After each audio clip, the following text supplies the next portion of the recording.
We're going to begin with something that's truly, in full transparency, this is a family friend of ours, and it is the stuff nightmares are made of, or even a scene from Jaws. Imagine being out in the ocean only to have a 12-foot shark attack you. That is exactly what happened to our first guest today. So please welcome to the show our family friend, Kai Cole. Thank you for being here. This story is unbelievable. So Kai, we're all so grateful that you're okay, that you survived, that you're here with us. Can you bring us back and talk us through what happened earlier this week? Yeah, thanks for having me. So grateful to be here, like you said. So Monday was the first day of Northwest Swell here in Hawaii. So that what that translates to is it's basically opening day of surf season. It also happened to coincide with what we call here Sharktober. It's pupping season in Hawaii, which means that sharks are hungry, and most shark attacks do occur in the month of October. So I was paddling out to one of my favorite surf breaks here on the North Shore, Tavares Bay. It's about a 10-minute paddle out from the beach. And I right away had an eerie feeling. The water was murky. I knew I shouldn't be paddling by myself. As turtles were surfacing, I was super jumpy. Unfortunately, I didn't listen to my instincts. I just kind of attributed it to I had a health scare in the spring, and also just the collective grief and trauma from the August fires here. And I had also recently lost a close family member. So I didn't listen to my instincts. I got to the break, and there were 3 kids sitting on it surfing. And I chatted with them, and about 5 minutes in, they said, "Auntie, we're going to paddle over to the other side of the peak to the left," which is about 100 yards away. So suddenly I'm sitting there alone. And again, just thinking to myself, this isn't a good idea. I caught a couple waves. I'm sitting on my board looking out to the horizon, waiting for the next set, and didn't see it coming. It came from behind me and just slammed me. The initial impact, it bit my board, which you can see in the background, severed my leash and sent me flying in the air one direction. My board was when I came up, was about 6 to 10 feet away in the other direction. I knew exactly what was happening and knew I needed to stay calm. But next thing I knew, the shark came up underneath me, lifting me out of the water.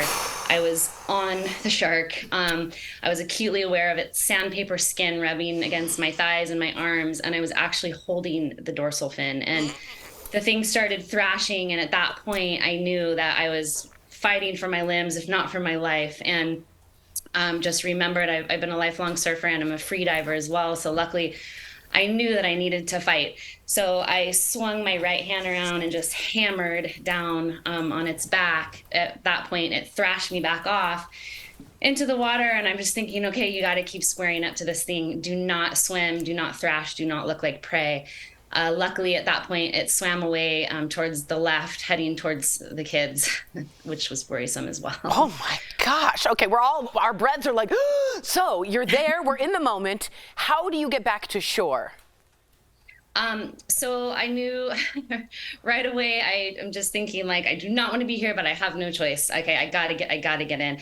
I've never paddled so fast in my life. I just scrambled straight into those rocks that normally you try to avoid.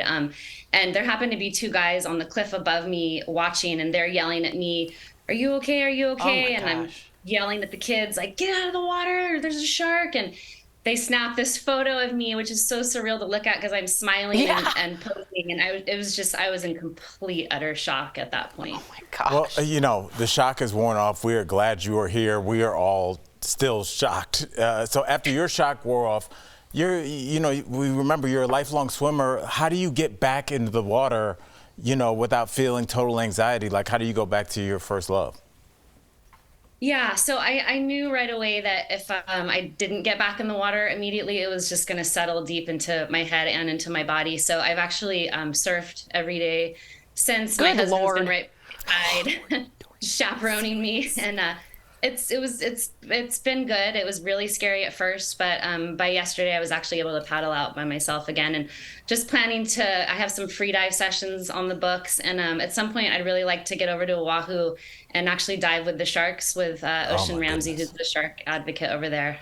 So, wow. I also see it as a spiritual encounter in a way too. I just feel like I'm forever connected to this shark, and there's some reason this happened, and who knows. But grateful to that shark too for sparing me, to be honest. Kai, you are incredibly brave, and this is just so surreal to talk to you just 72 hours plus after the incident. I'm in awe of your resiliency. So you live in Maui, and I've got to ask, how are you and the folks on the island doing following this summer's tragic wildfires?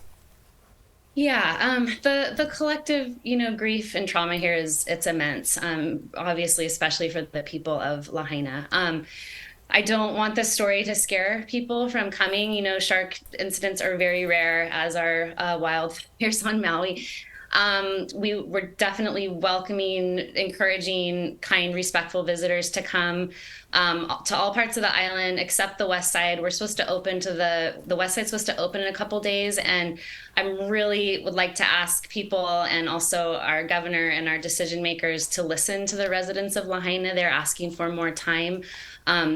Especially listen to the Native Hawaiians, and let's let them lead the way to the healing, towards the healing and recovery that needs to happen. What a voice. Unbelievable.